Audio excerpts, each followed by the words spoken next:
오늘 이 시간은 이제 사사기 6장 들어갑니다. 이제 사사 기드온에 대해서 우리가 나누게 되겠는데요. 기드온에 관련해서는 다뤄야 할 내용들이 좀 많습니다. 사실은 우리가 전체적인 내용은 잘 알고 있습니다만 우리가 쉽게 지나치는 부분들이 사실 있고요. 그리고 그런 부분들까지 우리가 좀 나누려고 합니다. 그래서 좀 다뤄야 할 내용들이 많아서 좀 몇 시간, 몇 번에 걸쳐서 이 기드온 관련해서 나누겠습니다. 자, 먼저 말씀 읽겠습니다. 사사기 6장 1절부터 6절까지인데요. 우리 함께 읽겠습니다. 이스라엘 자손이 또 여호와의 목전에 악을 행하였으므로 여호와께서 7년 동안 그들을 미디안의 손에 넘겨주시니 미디안의 손이 이스라엘을 이긴지라.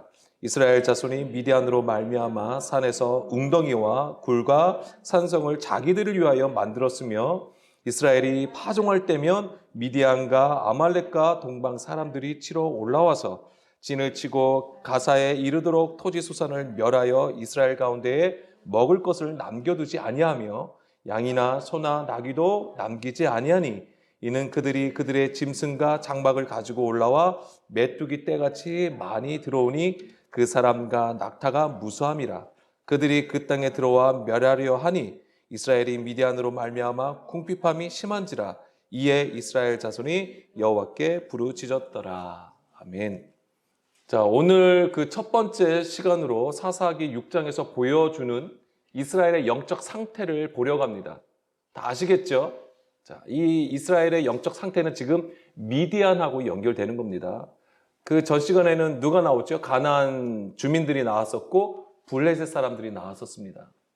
그런 것들이 다 무엇을 의미합니까? 단순히 그냥 이스라엘을 대적하는 무리들을 얘기하는 게 아니에요. 그것 자체가 이스라엘의 영적 상태를 하나님께서 이방 민족들을 불러오셔서 그들을 치시는 거예요. 이스라엘을 치시는 거예요. 그래서 이스라엘 안에 있는 패역함, 죄악을 심판하시는 겁니다. 오늘 우리도 마찬가지예요. 우리가 지금 뭐 대적자가 있느냐 없느냐 이걸 가지고 하나님이 심판이 있네 없네 이걸 얘기하는 게 아닙니다. 우리 안에 하나님 보시기에 악이 있으면 그것을 심판하신다고 하는 것입니다. 우리는 그것을 이 성경을 통해서 본보기로 보는 것뿐이에요. 그러니까 오늘도 우리가 잘 깨닫길 원하고 듣길 원합니다. 자, 사사기 6장 1절부터 보게 되면 이스라엘 자손이 또 여호와 목전에 악을 행하였으므로 여호와께서 7년 동안 그들을 미디안의 손에 넘겨주셨다라고 했습니다. 자, 이것은 사사기에 나오는 반복적인 패턴이죠. 여호와의 목전에 악을 행하였으므로. 계속 앞에서도 계속 다뤘던 말씀입니다만 다시 한번 정리하겠습니다. 여기서 목전이라고 했잖아요. 여호와의 목전. 히브리어로 아인이 쓰였습니다. 이 아인은 눈이란 뜻이에요. 즉 하나님 보시기에 악을 행하였다라고 하는 겁니다. 그러면 반대로요. 사람의 보기에는 어땠을 것 같아요? 사람 보기에는 좋았다라고 하는 거예요. 자, 이것이 오늘 우리에게도 가장 큰 문제가 되는 부분입니다. 뭐냐면 이걸 우리가 분별하지 않으면 우리가 드리는 예배, 우리가 드리는 헌신과 성긴들이 하나님이 다 좋아한다고 생각하는 거예요. 그렇지만 좀 이따가 나누겠습니다만 마태복음 7장에서도 예수님이 말씀하셨잖아요. 그들이 주의 이름으로 많은 일들을 행하여도 예수님이 말씀하신 것은 불법을 행하는 자들이라고 말씀을 하심을 우리는 기억을 해야 됩니다. 그것이 남의 얘기가 아니라 바로 우리 얘기라고 하는 것이죠. 그래서 여호와의 목전에서 악을 행하였다는 것은 하나님을 섬기는 모습을 가지고 있는 거예요. 지금 사사기 자체 내에서는 물론 이방신을 믿는 것이지만 오늘 우리에게 얘기를 하자면 하나님을 섬기는 모습은 가지고 있지만 그 평가가 대조적이라고 하는 거예요. 하나님 보시기에는 악이지만 우리가 볼 때는 좋은 건데 하나님을 섬기는 건데 이렇게 생각할 수 있다고 하는 겁니다. 사사기를 보는 동안에 이런 문제에 대해서 계속해서 우리는 인식하고 있어야 돼요. 그래서 우리의 영적 상태가 어떠한지를 점검하고 우리의 믿음을 항상 돌볼 수 있어야 된다고 하는 겁니다. 이사야 45장 8절에서는 하나님의 생각과 우리의 생각이 다르다고 했습니다. 그렇죠? 따라서 그 행하시는 길도 우리의 길과 다를 수밖에 없는 것이죠. 내가 생각하는 것, 내가 하는 것이 하나님이 기뻐하시는 거야 라고 생각하는 것은 스스로 선줄로 섰다라고 생각하는 것이 돼요. 이것은 하나님 앞에 교만이 되는 겁니다. 그러니까 하나님께서 우리에게 원하시는 것은 항상 낮은 자세로, 낮은 마음으로 살피는 거예요. 주의 뜻을 살피는 것이죠. 사실 이런 것들 너무나도 잘 아시잖아요.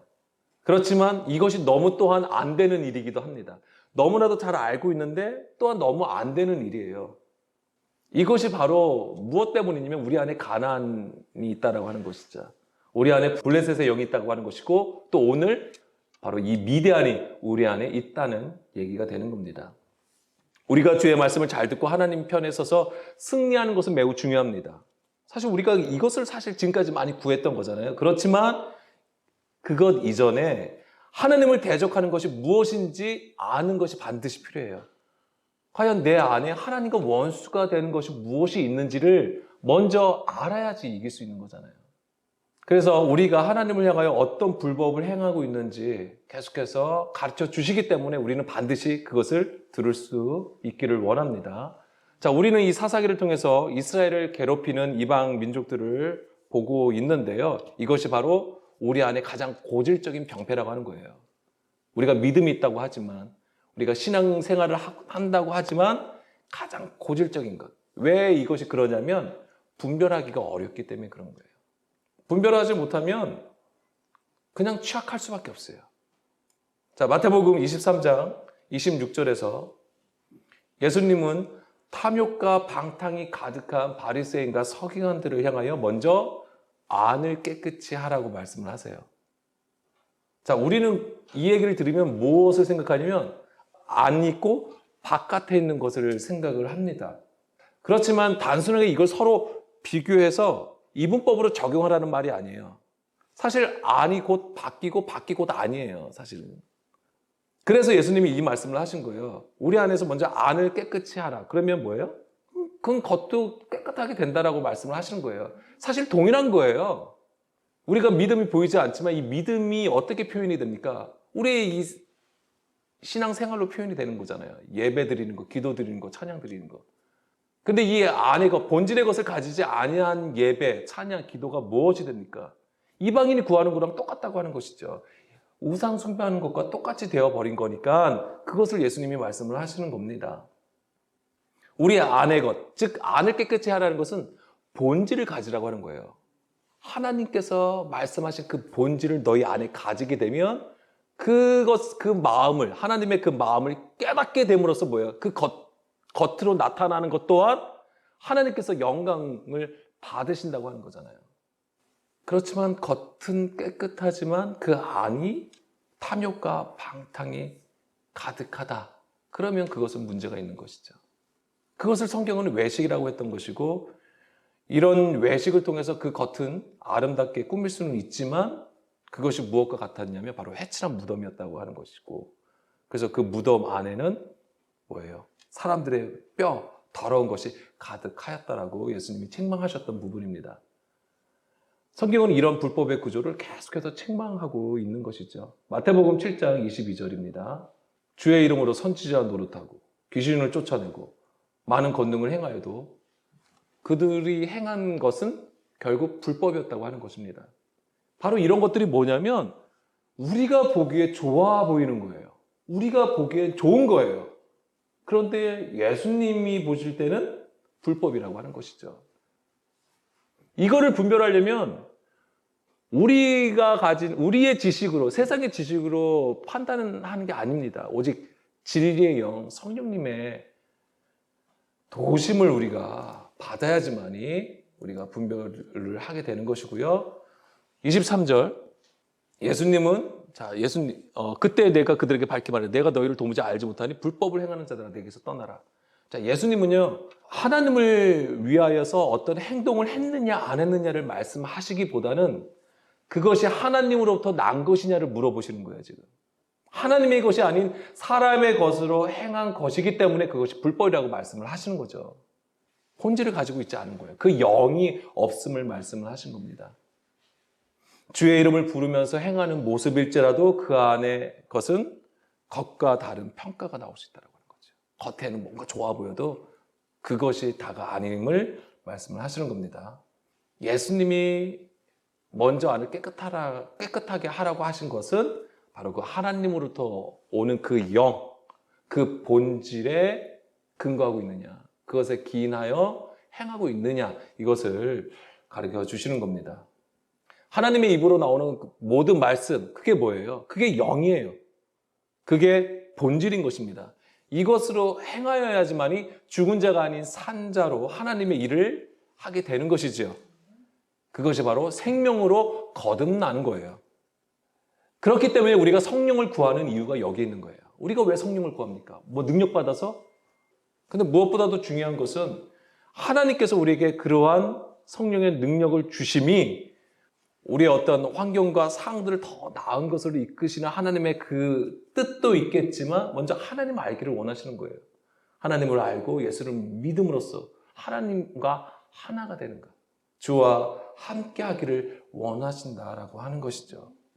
다시 사사기 6장 1절로 돌아가겠습니다. 자, 이스라엘이 여호와의 목전에서 악을 행함으로 미디안의 손에 7년 동안 넘기신다고 했습니다. 자, 미디안의 지배 아래에 7년이나 있게 되는데요. 자, 이 7은 완전수죠, 사실은. 근데 이것이 미디안하고 같이 붙었어요. 그러니까 이것은 무엇을 얘기하는 거예요? 그러니까 7년 환란을 얘기하는 겁니다. 이게 바로 이제 흑암 가운데 있는 상태를 얘기하는 것이죠. 그리고 이것이 처음에도 말씀드린 것처럼 지금 이스라엘의 영적 상태라고 하는 거예요, 이게. 그러면 우리가 미디안이 무엇인지를 알 필요가 있는 것이죠.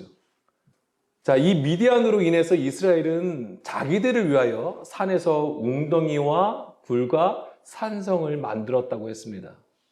이 웅덩이는요, 민하라. 이게 원래 무슨 뜻이냐면 동굴, 갈라진 틈이란 뜻인데 원래는 통로라는 거예요. 통로란 뜻이에요, 통로. 통로란 뜻을 가지고 있어요. 물론 여기에 동굴이라는 뜻이 있고 갈라진 틈이 있지만 통로라는 의미가 있습니다. 그러니까 이 웅덩이는 어떤 것을 보여주냐면 좁은 공간이라는 것을 보여주는 거예요. 통로, 좁은 공간이라는 뜻이에요. 그런 의미를 가지고 있어요. 이것이 바로 세상이라는 구조이고요. 환란의 구조를 가지고 있는 거예요. 근데 지금 이것을 이스라엘이 미디안 때문에 이 웅덩이를 팠다라고 하는 것이죠. 산에다가. 자, 굴이라고 하는 것은 뭐냐면 메아라. 자, 이것은 여기에도 동굴이라는 뜻이 있는데 이것은 이제 어두운 것을 얘기할 때 이 단어가 쓰입니다. 어두운 동굴이에요. 그러니까 어두움을 얘기하는 거예요. 그러니까 지금 이스라엘의 영적 상태가 어떠한 것이냐면 흑암 가운데 있음을 보여주는 겁니다.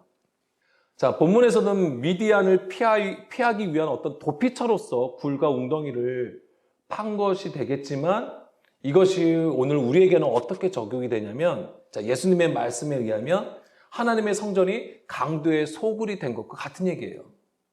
자, 산이잖아요. 산이 뭘 얘기하겠습니까? 하나님이 계신 곳 시온산을 얘기하는 거예요. 근데 거기에 웅덩이와 자기들을 위하여 웅덩이에 굴을 만들었다라고 하는 부분이에요. 자, 마태복음 21장 13절입니다. 그들에게 이르시되 기록된 바 내 집은 기도하는 집이라 일컬음을 받으리라 하였거늘 너희는 강도의 소굴을 만드는도다. 자, 성전을 뭐라고 했습니까? 예수님께서 만민이 기도하는 집이라고 했습니다. 그런데 이것이 무엇으로 바뀐 거예요? 강도의 소굴이 된 거예요. 여기서 소굴이라고 되어 있잖아요. 이것도 동굴하고 도피처라는 뜻을 다 가지고 있어요. 자, 앞에서 언급했던 것처럼 하나님의 성전이라고는 하지만 하나님 보시기에는 악을 행하는 장소가 되어버린 거예요.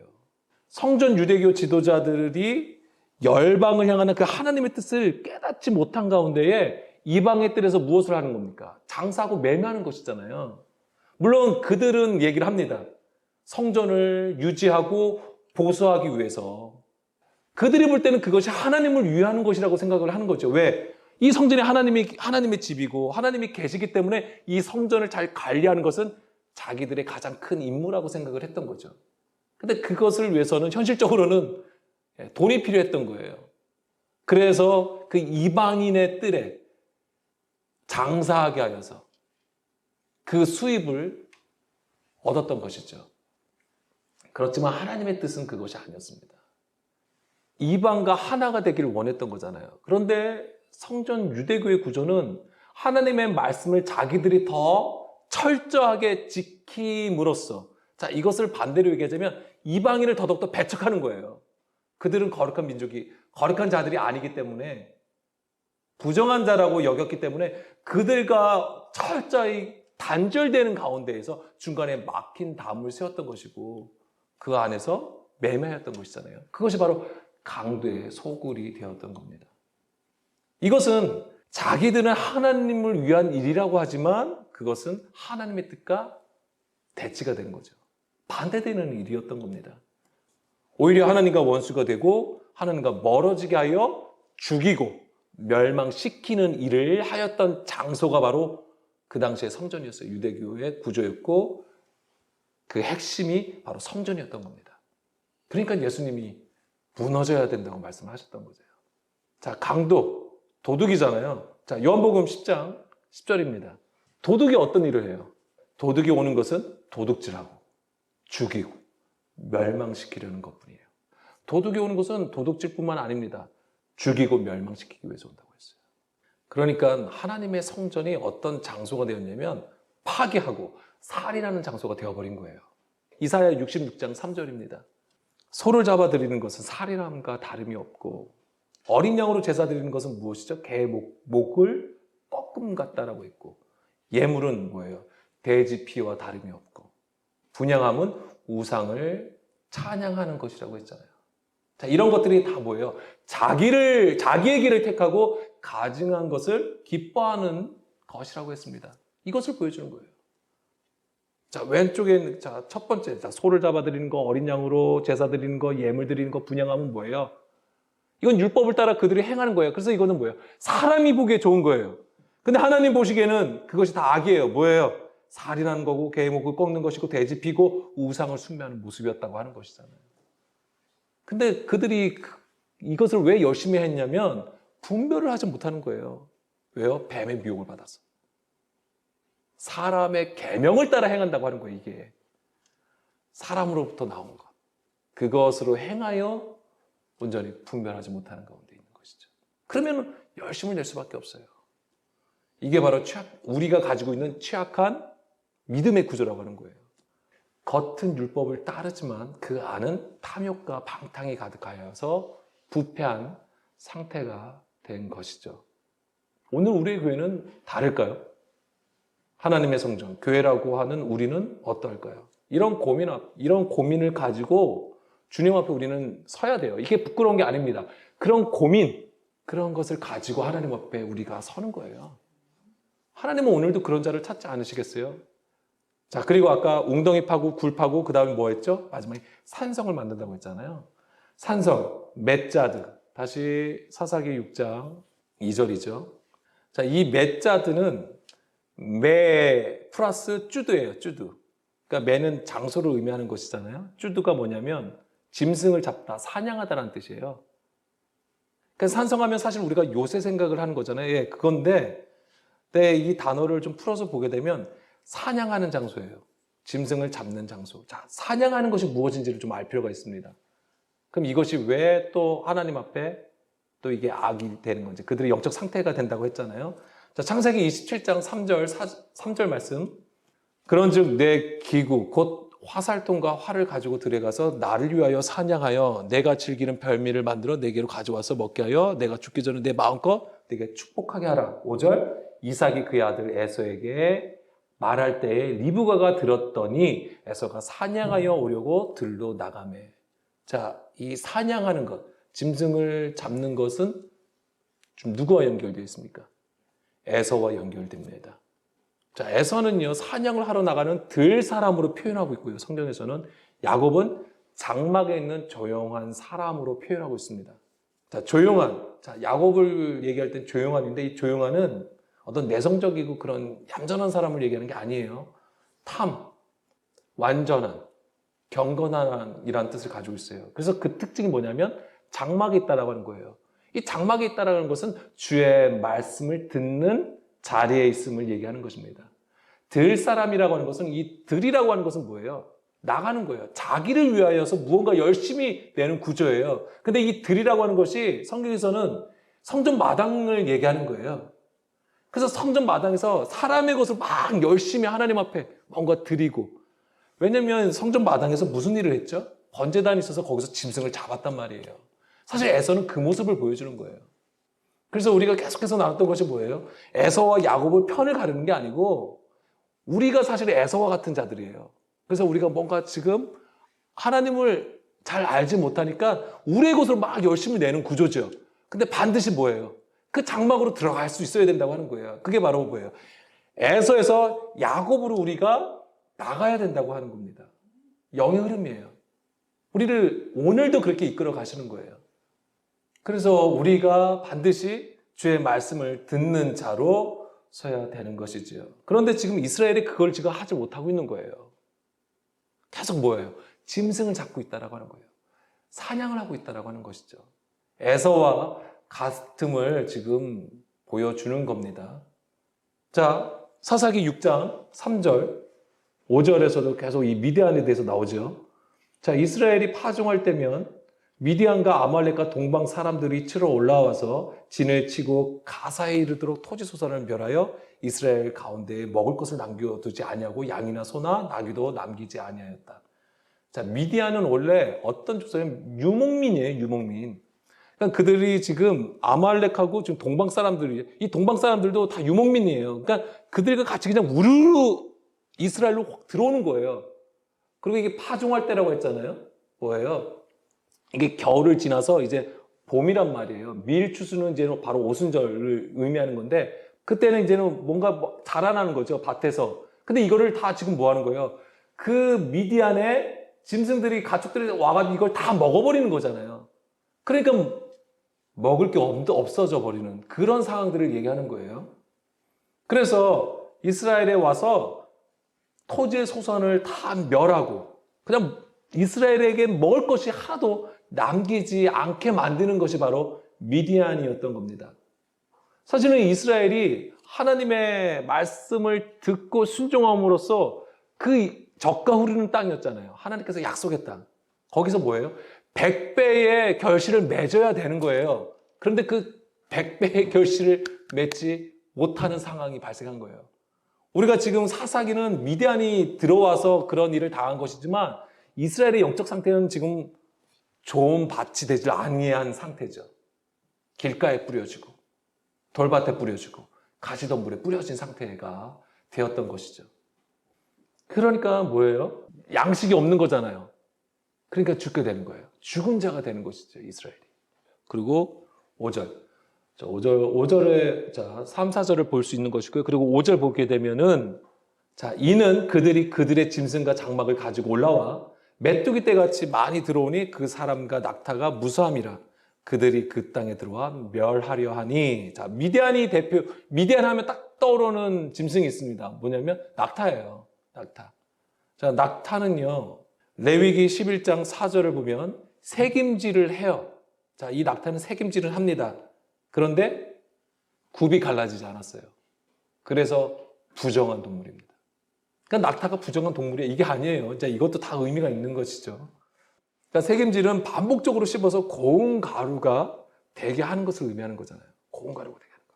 우리가 이 하나님의 말씀을 계속 뭘 해야 된다고 하냐면 되새김질을 해야 된다고 하는 거예요. 계속 묵상함을 통하여 하나님의 뜻을 깨닫는 거예요. 그 얘기는 오늘 우리에게는 어떻게 적용이 되냐면 내가 뭔가 더 이게 아니라 그 말씀으로 내가 어떻게 되는 거예요? 고운 가루가 되는 거예요.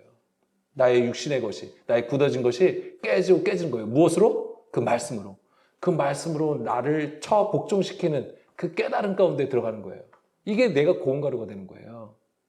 그게 바로 되새김질입니다. 그런데 이 낙타는 굽이 갈라지지 않았다는 거잖아요.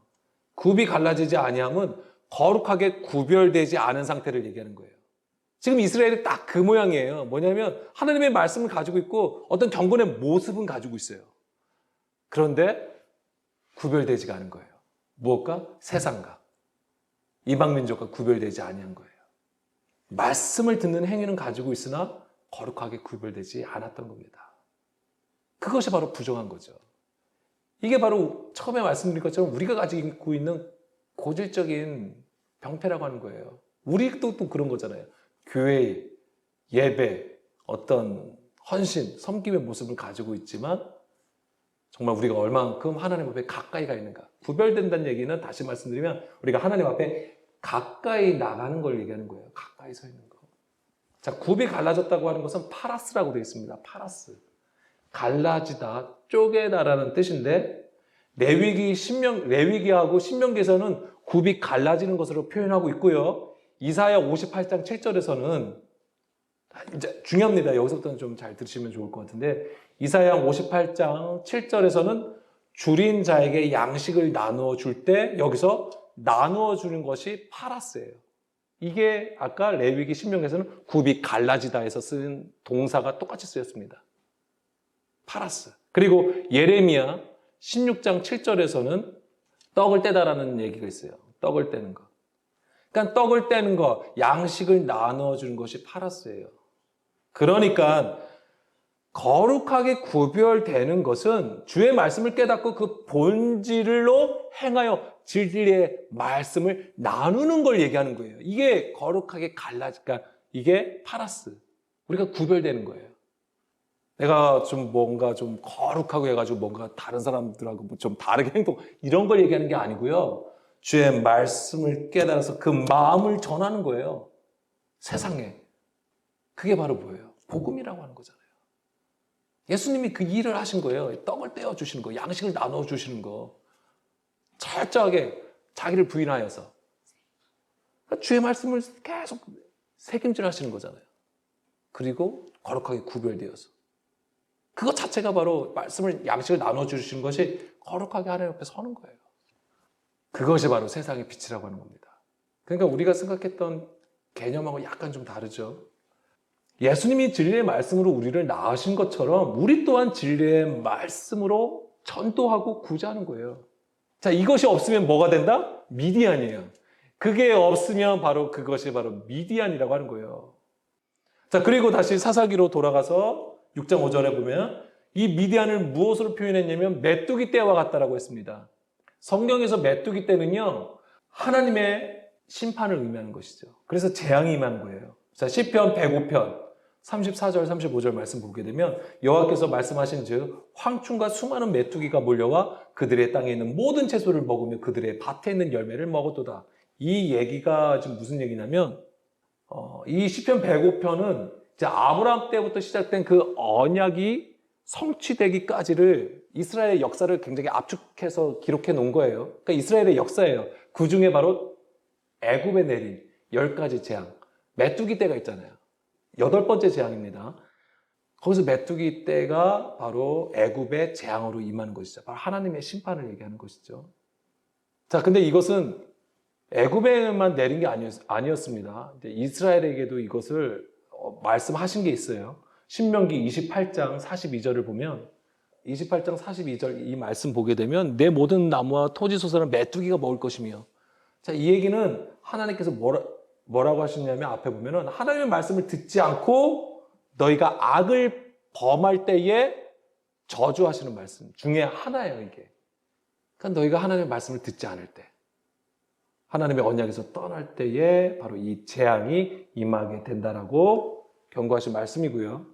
자, 요한계시록에서는 이 메뚜기는 황충으로 표현되었습니다. 황충 같은 헬라어가 쓰였습니다. 계시록 9장 3절. 황충이 연기 가운데로부터 땅 위에 나오매 그들이 땅에 있는 정갈의 권세와 같은 권세를 받았더라. 자, 황충이 연기 가운데서 나옵니다. 그런데 이제 1, 2절 좀 볼게요, 위에 거. 자, 무정행을 여니 그 구멍에서 큰 화덕이 연기 같은 연기가 올라와 어두워진다고 했잖아요. 그러니까 이 메뚜기 떼하고 뭐가 붙어 있냐면 이 연기, 즉 뭐예요? 흑암이에요. 그래서 애굽에 내린 10가지 재앙이 8번째가 메뚜기 떼예요. 9번째 재앙이 무엇이었나요? 흑암이에요. 예, 같이 따라오는 거예요. 그러니까 그런 것들을 다 성경은 연결해서 보여주고 있는 것이고요. 그리고 잠언서 30장 27절. 그러니까 미디안은 무정행, 흑암의 구조를 가지고 있는 것이고, 잠언서 30장 27절 보게 되면 메뚜기는 왕이 없고 떼를 지어 다닌다고 했잖아요. 그러니까 뭐예요? 왕이 없다고 하는 거예요. 왕이 없으면 무슨 얘기입니까? 곧 법이 없다라고 하는 거예요. 우리 안에 왕이 없다는 얘기는 법이 없다. 사사기 맨 마지막에 뭐예요? 왕이 없으므로 자기 옳은 소견대로 행하였다고 하는 거잖아요. 그 안에 법이 없음을 얘기하는 거예요. 그러니까 자기 마음대로 하는 것이죠. 자기가 옳다라고 여기는 것은 그것이 맞다라고 하니까 그런 것을 행하게 되는 것이죠. 그러니까 다시 마태복음 7장 22절, 아까 우리가 잠깐 앞에서 다뤘었지만 거기서 뭐냐면 다 주여 주여 하면서 주의 이름으로 많은 일들을 행하는 거잖아요. 선지자 노릇하고 귀신 쫓아내고 많은 권능을 행하였잖아요. 이게 뭐냐면 불법이라고 하는 거예요. 이 불법이 뭐냐면 바로 법이 없는 상태예요. 그 안에 진리가 없는 상태를 얘기하는 것이죠. 그거를 책망하시는 거예요. 시편 14편 1절. 어리석은 자는 그 마음에 이르기를 하나님이 없다는도다. 그들은 부패하고 그 행실이 가증하니 선을 행하는 자가 없도다. 하나님이 없다는 것은 불신자의 얘기가 아니죠. 그들은 부패하고 그 행실이 가증하고 하나님의 선, 하나님의 기뻐하시는 일을 행하지 않는 자들을 얘기하는 거예요. 이 어리석은 자라고 하는 것이. 법이 없다고 하는 것이죠. 하나님의 법. 6절 5절입니다. 이 사사기 6장 5절. 후반부에 보게 되면 그들이 그 땅에 들어와 멸하려 하니라고 했잖아요. 멸하다. 이게 샤트, 부패하다예요. 이게 부패하다. 그냥 멸하다는 게 그냥 뭐 진멸하는 게 아니라 원래 뜻은 뭐예요? 부패하는 걸 얘기하는 거예요. 부패하는 거. 자, 고린도전서 3장 16절이죠. 하나님이 거하시는 성전이라고 했습니다. 사도 바울이 우리를 향하여. 그런데 그 성전을 더럽히면 하나님께서 그 사람을 멸하신다고 했잖아요. 하나님의 영이 거하는 게 성전이에요. 그렇지만 하나님의 성전을 더럽히면 푸데이로 하나님이 그 사람을 멸하시리라. 푸데이로. 더럽히다와 멸하다가 같은 단어예요. 그러니까 더럽혀지는 것. 이게 뭐냐? 부패하는 거예요. 이 부패하는 것이 곧 뭐예요? 하나님의 심판이라고 하는 거예요. 그러니까 미디안 자체가 바로 이스라엘의 심판하는 거잖아요. 그 구절을 딱 보여주는 것이죠. 하나님의 성전에 하나님의 영이 아닌 다른 영이 있을 때를 얘기하는 거예요. 그래서 내가 원하는 것, 내가 구하는 것, 나의 필요를 채워주는 그 하나님을 구하는 것. 그것이 바로 뭐예요? 성전이 아닌 강도의 소굴이 되어버린 거죠.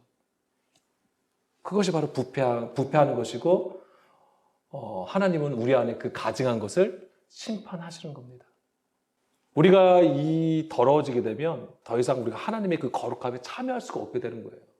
아까 얘기로 연결해서 보면 우리가 이 하나님의 거룩함에 참여할 수 없다는 얘기는 우리가 떡을 떼어서 나눠줄 수 없는 자가 되었다는 얘기예요. 형제를 사랑한다고 하는데 정말 사랑하는 마음이 없는 거죠. 나의 유익을 위해서 그 모든 것을 해버리는 그런 불법이 되어 버리는 겁니다. 그러니까 하나님 보실 때는 악이었던 거예요. 그게 지금 미디안이 보여주는 것이라고 할 수 있습니다. 사사기 6장 6절 마지막 볼게요. 이스라엘이 미디안으로 말미암아 궁핍함이 심한지라 이에 이스라엘 자손이 여호와께 부르짖었더라. 자, 이것은 계속 보여주는 거잖아요. 자, 7년 동안 이제는 환난을 당했다가 이제 하나님을 부르짖어요. 그러니까 하나님께서 사사를 세워주시는 건데 이 궁핍함이라고 하는 것은 달랄이라고 해가지고 가난해지고 비참해지는 상태를 얘기하는 겁니다. 그런데 하나님의 뜻은 우리를 비참하게 만드는 것에 있지 아니하다라고 하는 거죠. 우리의 죄와 허물은 심판하시지만 하나님의 진정한 뜻은 우리를 그 죄로부터 회복시키시는 데 있는 겁니다. 그러니까 우리에게는 잠깐의 고난이 있다 해도 이것은 결국 하나님의 큰 영광에 이르게 하시려는 하나님의 은혜의 일이라고 하는 거예요. 그렇기 때문에 우리가 힘들어도 희망이 있는 겁니다. 소망이 있는 거예요. 그냥 우리가 말로만 예수 그리스도 하나님의 은혜를 찾고 하나님께서 우리를 도와주실 거야. 그냥 막연하게 그냥 기다리고 그냥 막연하게 구하는 게 아니에요. 우리의 신앙의 실체는 오직 그리스도를 아는 것에 있는 것이고 그 알을 통해서 우리가 진정으로 하나님의 그 마음과 뜻을 깨달아 그 말씀의 본질로 살아가는 영의 존재라고 하는 거예요. 근데 우리가 자꾸만 그 육신의 일, 육체로 인하여서 자꾸만 치고 넘어지고 그리고 그것 때문에 불평불만하는 그런 어린 아이에서는 빨리 우리가 벗어나야 하는 것입니다. 그래서 오늘도 우리는 이 예수님의 말씀으로 의에 줄이고 목마름으로 이 하나님의 것을 찾고 구하는 자로 서야 되는 것이죠. 우리의 상황과 처지로 인해 가지고 궁핍함은 분명히 있습니다. 힘듦이 있어요. 어려움이 있어요. 그렇지만 다시 시편 14편 잠깐 볼게요. 그렇지만 1절에서는 우리가 어리석은 자 아까 얘기했고요. 그 다음에 하나님이 없다 하고 부패하고 가증하고 선을 행하는 자가 없다고 하시지만 그래도 하나님이 하시는 일은 무엇입니까? 하나님은 지각이 있어 하나님을 찾는 자가 있는지 굽어 살피신다고 하는 거예요. 이게 하나님의 우리를 향하신 사랑이에요. 우리의 연약함 너무나도 잘 아세요. 우리의 안에 선이 없음을 너무나도 잘 아세요. 그럼에도 불구하고 오늘도 어떤 자를 찾으시는 거예요? 하나님을 찾는 자가 있는지를 살피신다니까요. 3절 다 치우쳐 함께 더러운 자가 되고 선을 행하는 자가 없으니 하나도 없다. 이것이 우리의 영적 현실이에요. 이스라엘이 가지고 있는 영적 현실이에요. 우리 안에 미대한의 영으로 말미암아 영의 양식은 없고 비참해지고 궁핍해지는 것이죠. 우리의 영적 무지함, 어리석음은 절대 하나님을 찾을 수가 없어요. 그렇지만 5절, 4절 읽을게요. 죄악을 행하는 자가 다 무죄하냐. 그들이 떡 먹듯이 내 백성을 먹으면서 여호와를 부르지 아니하는도다. 그러나 거기서 그들은 두려워하였으니 하나님이 의인의 세대에 계심이로다. 아멘. 하나님이 어디 계신다고요? 지금 이런 상황인데 악이 가득한 상황에서도 지금 하나님은 어디에 계신다고요? 의인 가운데 계신대요. 이 의인이 누굽니까? 많은 하나님을 향하여 많은 일을 행한 자? 목사들? 교육자들? 2절 바로 하나님을 찾는 자가 의인인 것입니다. 하나님을 찾는 자가 의인인 거예요. 우리는 하나님을 어떻게 찾을 수 있을까요? 성경에서 우리의 의로움이라는 것은 하나님의 모든 명령을 듣고 그 앞에서 삼가 지키는 것이 곧 의로움이라고 했어요. 그게 의로움이에요.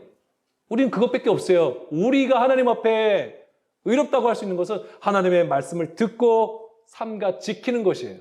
그것밖에 없어요. 하나님의 말씀을 듣는 것이에요. 그게 뭔지 아십니까? 십자가예요, 그게. 그 십자가, 그 뜻을 우리의 마음에 새기는 것. 그래서 주의 말씀을 듣고 예수를 따르는 것이 바로 의롭다고 하는 것이고 그것이 우리가 주께로 나아가는 유일한 길이라고 하는 거예요. 오늘도 우리가 그 십자가를 지고 예수님을 따라야 하는 것이죠.